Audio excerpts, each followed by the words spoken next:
What we're using for bait today are scaled sardines. They look like this. Catch them like, you know, on the flats or in the skyway. Look like a little baby tarpon. And what we do is we take a few of them and to find out if there's any fish here, put them in the net like this, and put them in the chum bath, okay? And then we chum for them by throwing them out. And then hopefully the fish blow up the baits that are swimming around, and then it's easy when you throw your line in. Today's show, we got Captain Eddie Caldwell, and like always, you know, Captain George and I, we're kind of a relaxed day because all the pressure's on him. He's the one who's got to show us the fish. I'm not fishing though, you guys. Hey, but the show is all about Captain Eddie Caldwell. We're just here today to make sure that we have a good time, and hopefully we can educate the public on some of the techniques and some of the things that we do. And this is a good time too, Eddie, because we're right in the middle of the transition. Yeah. I mean, between, oh, there you go, there you go. He's getting one. There you go. Thump. So anyway, don't miss this show today. It's going to be a lot of fun, and we're going to try to catch some fish, and if not, you know who to blame, right here. We'll catch fish. We're going to try to catch some Snook. There you go. That's what we do. There he is. There he is. Now you got a nice one on. Yeah, Sergio's got a nice one hooked up. I know. Here you go. Here, you might want to reel that one. Yeah. Nice. That's why I didn't set the hook on him right away. Yeah, he'll run into that metal. Don't let him get into that metal. He's coming. I just didn't want him to. It's a nice one, to too. spit the hook out. Go low with it, Sergio. Go down low and out of walk. Yeah, now you got him. Okay. To the down and dirty on him. Yeah, look at him. He looks like a nice Oh, one. it's a When he nice gets one. closer, when you take both of them, I'm going to get the net out. Okay. Oh yeah. Boy, I saw him next to the boat, and the first time he Well, came he up and he blew bowled up. on it, and he missed Yeah, it. he missed it. He blew up on the The one thing that really worked for Sergio just then was the tide is going that way and the fish was going that way. So Sergio, what he did was he opened his bail and let the bait go with the tide, which looked real natural, and that fish had more opportunities to grab that bait. All right, here we go. Oh, it's a good one. Yeah, that's a nice one. Don't reel anymore. That's it. Oh! All right, now let me tell you what happened there on that. See, hold on, Sergio. Look at your line. You only got about 4 or 5 feet out, okay? Well, you need maybe 6 or 8 or 10 feet, and then just stop and use your rod and maneuver him to the net. Because that weight on that fish was about probably 10 or 12 pounds, and he'll just, you know, I've seen people grab the leader trying to bring him in the boat, they fall off every time.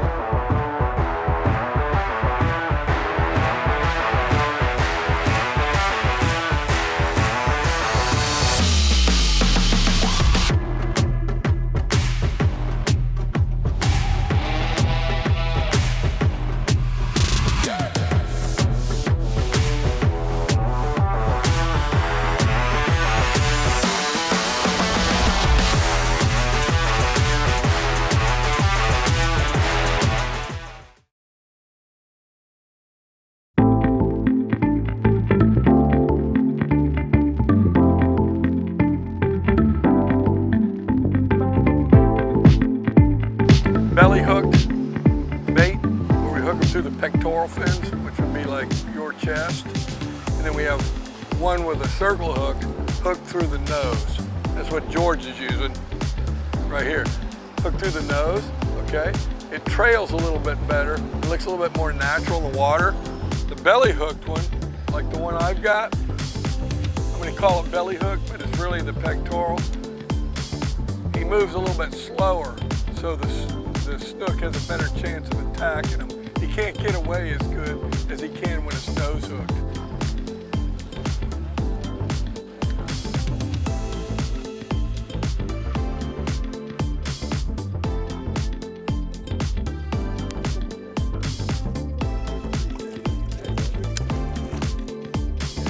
right, now see, what a way to end the show. I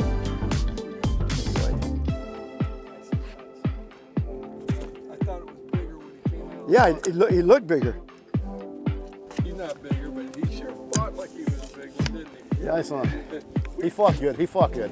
Yeah. We fought for him. Pulled in here, and there was about 50 Snook that I had on over standard. And then we started coming, nothing. And now you got that one.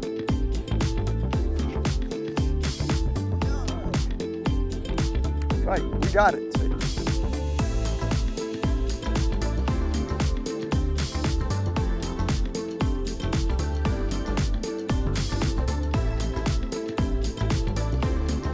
All right, what happens here is we got deep water behind us. Where we're going, it's about 3 feet of water, 3.5 feet of water in some areas. But in between, right now, we just went over an area that's probably a 1.5 feet. At low tide in the winter, that water gets so low that if you don't get out, you're either gonna get off the boat and have to push the boat over that flat area, or you gotta wait till the tide turns around and come back in. That's a lot of hours. And that's a lot of hours. But once you're back in here where we're at now, we got 3.5 feet of water. But there's a big oyster bar off the point. And when you start seeing that oyster bar coming out, that means you better start thinking about you getting out, or you're gonna stay in here. We just had a pop over here, so I've got my bait in the area. Hopefully I'm gonna get hooked up. But on my boat, like some of the other captains, they've clowned around with me, made fun, because when a client hooks a fish, especially in this kind of conditions, you'll hear me saying, reel, reel, reel, reel, reel. You know, and that's just one of my things that I say, and everybody laughs about it, like my regular customers, but it really is the key difference. That few seconds, me yelling at them, gets their adrenaline rushing, and it gets you to reel a little bit quicker, and sometimes that's all the difference is whether or not they make it to the bushes or not. Because if you don't, like Sergio just what happened to him is they'll run under those bushes if you don't get him reeled out of there real quick. Okay? Now that's a good cast there, George.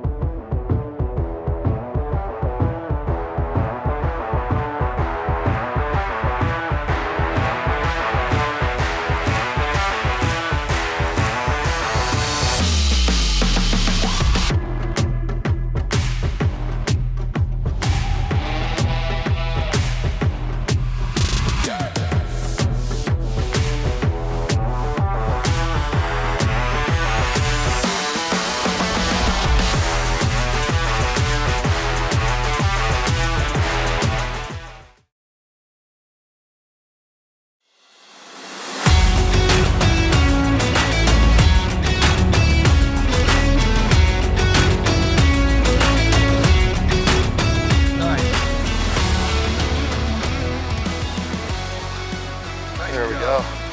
Just That breaks. hoist him in. That breaks the ice. Yeah, I'm lifting him up with that leader. There you go. George is a professional, so he knows how to do it.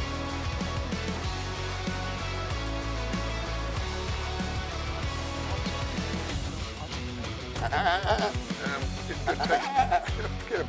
Come on, fishy. Be nice. That's the lateral line. That black line you see right here, that's the lateral line that Eddie was talking about earlier. That's a sensory for this fish. It detects basically like a little electrical pulses that people, fish, everything give off, and they can feel that. So when a bait fish is really freaking out in the water, that detects it. The other thing you want to watch, maybe Sergio can point it out, is the gill plate. Right there is an L-shaped gill plate, and the edge of that is basically a serrated knife.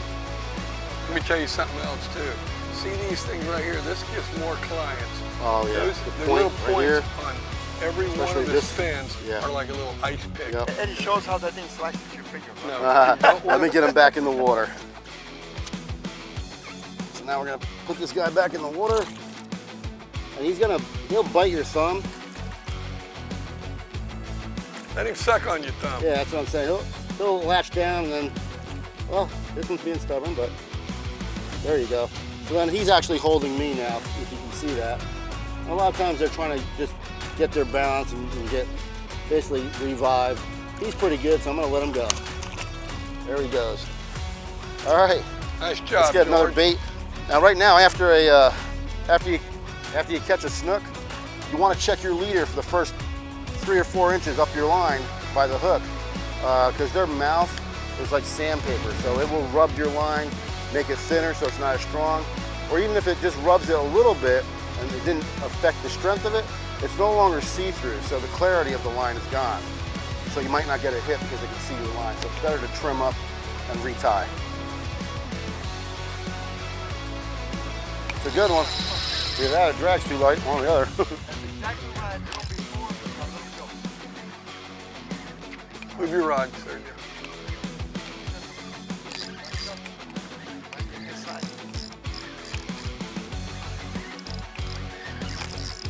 Up, up. Up, I'm getting out of your way. I'm gonna get the net right there. Or nah, I got him. Got him? I got him. Snooker, snooker. Kids, don't do this at home. Always get a net. Get a net. Where is your net? It's under there. This one's too small to worry about that. But anyway, see, they want to be under those shadows right there. So we caught them here on Sunday, and they're never out here. They're always in the shadow underneath those tree limbs. So here you go. By the way, when you lip them like a bass, they're going to shake a couple of times, then they're done.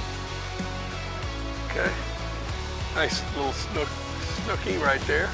That's what you call a snooklet. Snooklet. All right, there's some more in here, so. All right.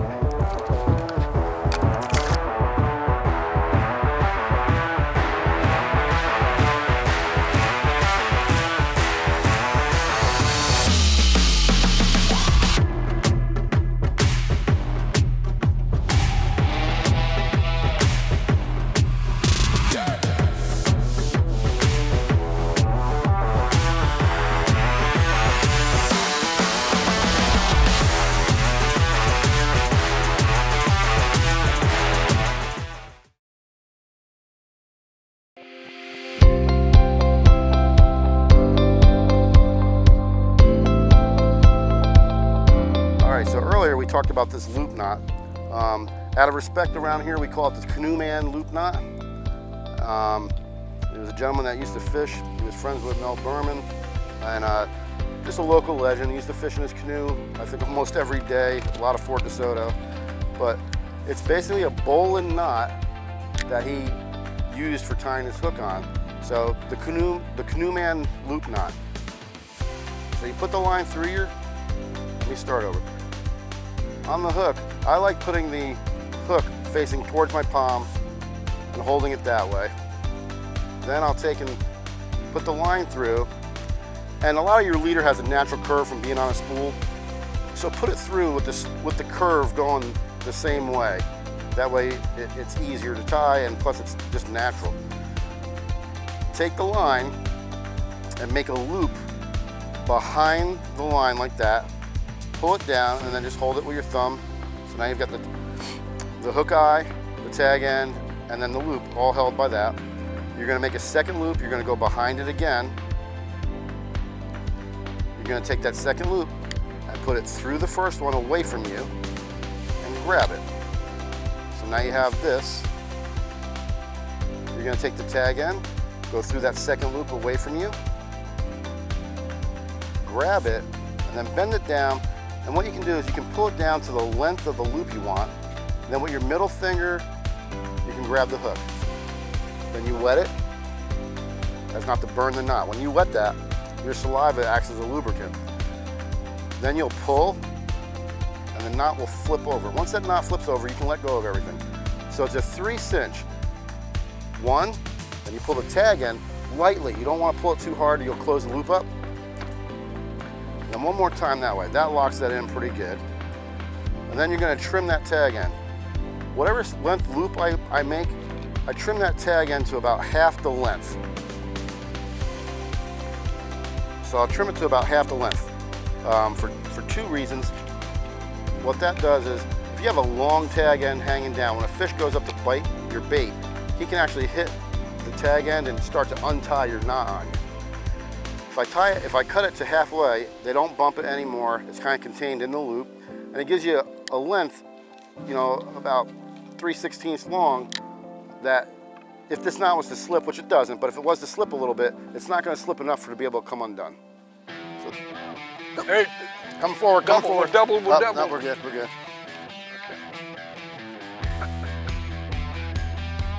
It's a little guy. It's okay. It's all right. I catch the little guys all day long. All right. Better than drowning bait. It's a cute little fish. People ask me all the time, George, they say, Captain, don't you get sick of catching these little snook? I said, nope. My clients don't get tired of it. All right. So if you turn them upside down, They go to sleep. their equilibrium gets messed up.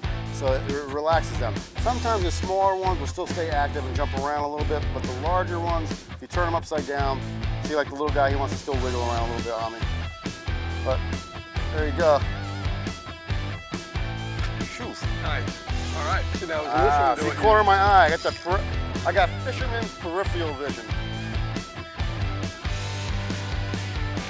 I tell you what, this is a tough day. I mean, Yeah, this is a tough day, but we're catching- tides have been a little tough. I know. All right, here we go. Yeah, this is normally what I don't normally do that. But, here we go. See, all these are little males. They'll strike at anything if they're hungry. And unlike the big females who don't want to chase a bait, these guys will chase a bait right here. Okay?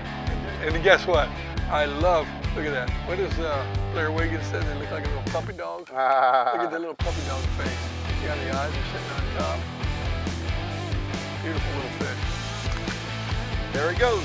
Good. Yeah, they are. They're up.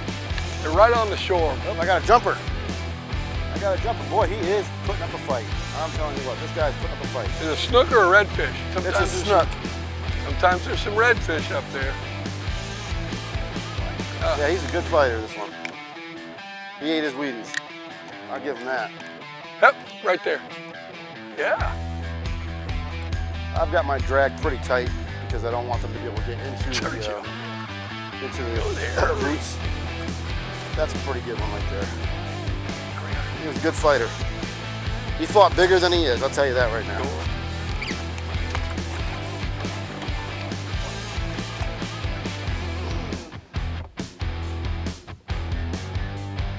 There he is trying to, here's that second wiggle. There's another one.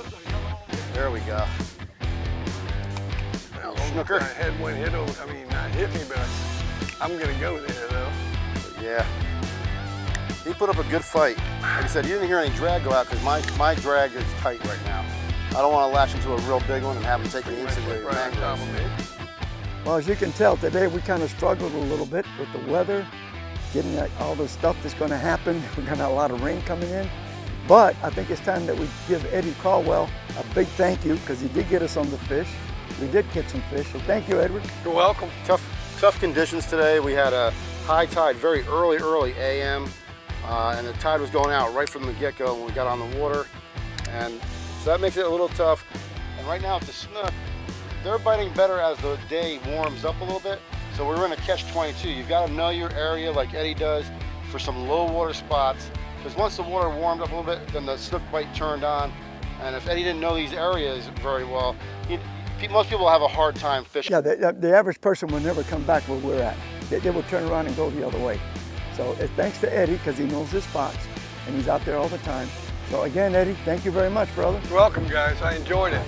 And don't forget, we're on all the time on all the streaming channels and YouTube.